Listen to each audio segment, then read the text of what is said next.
Midweek Insights, some big changes on the way. Meteorologist Danielle Noyce here for the 1 Degree Outside Weather Network. Falling temperatures during the day on Thursday with the chance of a snow shower or squall. That's a cold front coming in. Wind chill will be near zero Thursday night into Friday morning, sub-zero in some areas, and weekend snow is still possible. I'm going to let you know why there's still a little bit of uncertainty, and we're watching here in the coming days ahead.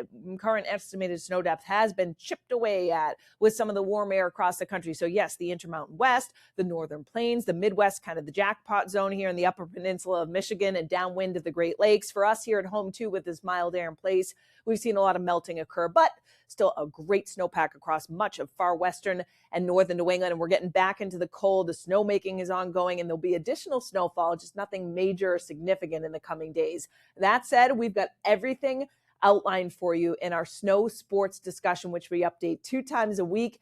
Daily updating maps. You're going to love it if you're into skiing, snowmobiling, snowboarding, all at snowsports.1degreeoutside.com. Scan the QR code on your screen. All right, starting with vorticity again. Wait, yes, if you watch these videos daily, then you know what vorticity is. If you haven't, welcome. And there is upper level energy in the atmosphere, and that's what we call vorticity. It helps to drive our weather. These bundles are in yellow and orange.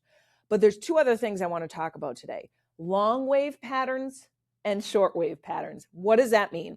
Long waves are these big dips and then a bump up, a ridge, and then a big dip. And that's been the overall pattern.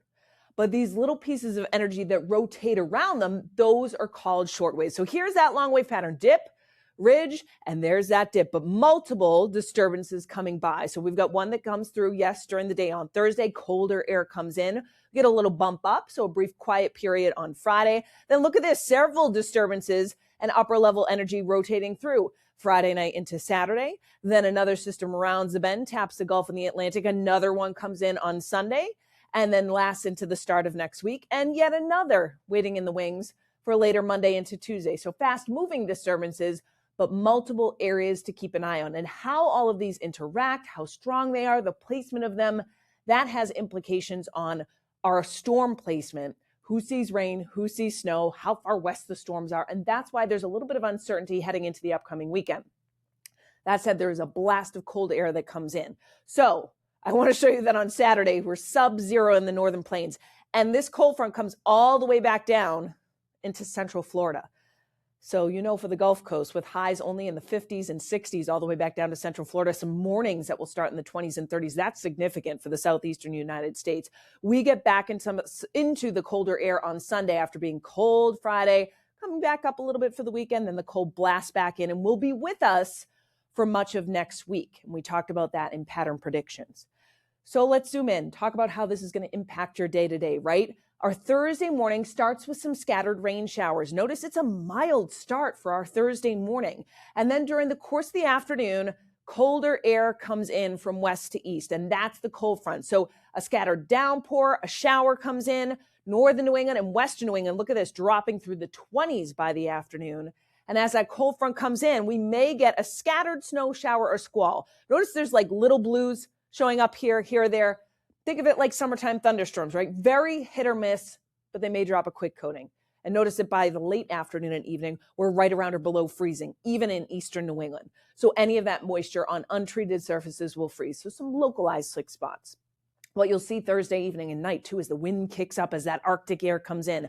So we drop into the teens, the single digits, eventually overnight on Thursday into Friday, and there may be an additional snow shower or some upslope snow coming off of some lake effect snow bands in far western New England. Waking up chilly, but bright start on Friday morning. So yes, we accumulate the snow in the mountains. Again, most of that falling during the Wednesday night, Thursday timeframe with elevation. But I want to show you southern New England. See this light gray shading here or there? That says to me, okay, any of the snow showers that do come through will drop a quick coating in a couple of spots. Very, again, hit or miss. One city or town may see a coating, the next one doesn't. Just want you to be mindful of that. Again, during the Thursday afternoon and evening timeframe. Wind kicks up too during the day on Thursday, gusts 20 to 30 miles per hour, but the core of the strongest wind comes in Thursday night into Friday morning. And that's when you notice an increase, a sharp increase, 30 to 40 mile per hour gusts. But I do think some isolated gusts 40 to 50 are likely from the hilltops in through the Berkshires, in through southern Vermont as well. So strong enough for maybe an isolated pocket of damage or outages, but also creating that biting winds. So you're waking up Thursday night to Friday morning to wind chill values that are either side of about zero, single digits all the way back down to the Cape and the South Coast, right around zero in Worcester, and about 5 to 10 below zero in the coldest spots across northern New England, near zero for most of the interior of central and western New England. Actual overnight lows will drop into the single digits and teens. So it's this quick shot of Arctic air. Friday, it's back to a cooler than normal day, 20s to lower 30s, some teens in the far north country. The wind will still be active on Friday, but then it will ease for the second half of the day. And predicted low temperatures Friday night won't be nearly as cold. 20s in most areas in southern and central New England. Still some cold hanging on across far northern New Hampshire and northern Maine, where we're in the single digits. Saturday, bump back up. So that's what I mean by some ups and downs in temperatures here. 30s and lower 40s. And there is some precipitation on there. We'll talk about that in a second. Back into the cold air on Sunday behind a cold front. So highs will be in the 30s. So there's a couple different things we'll keep an eye on. There's one little push of that milder air that comes back in for Friday night and Saturday. So a little bit of light snow. I'm talking maybe a coating to an inch in spots. We'll watch the placement of that. That may mix with some raindrops, some scattered rain showers, particularly in southern New England. So during the day on Saturday, some localized slick spots in northern New England. We'll keep you posted on amounts, but again, doesn't look like anything too substantial, maybe a coating to an inch or two. And then Sunday's a quiet start. That front is offshore, so we're back into some relatively cooler air before the real cold unleashes again. The one other disturbance we'll keep an eye on in this time frame is this next wave of low pressure that develops on the tail end of that cold front. That will be, again, Sunday night into Monday. And the exact placement of this will play a role in determining how much snow, if any, falls. If you notice it tracks a little bit farther west, that snow shield would be expanding across New England. So again, that's the Sunday night into Monday time frame as it goes on by. Monday's cold, and another disturbance, fast-moving clipper, will be waiting in the wings. So bottom line, yes, plenty to watch in the days ahead. How can you watch us? On TV. With your smart TV, open up the YouTube app, search 1 Degree Outside Network. This is our 24/7 weather stream, New England's first and only. You can watch us anytime, anywhere. If you're not around a TV, maybe you're at work or you're on a computer or tablet, we are always at 1degreeoutside.live, and you can tap to watch the stream on our free weather app.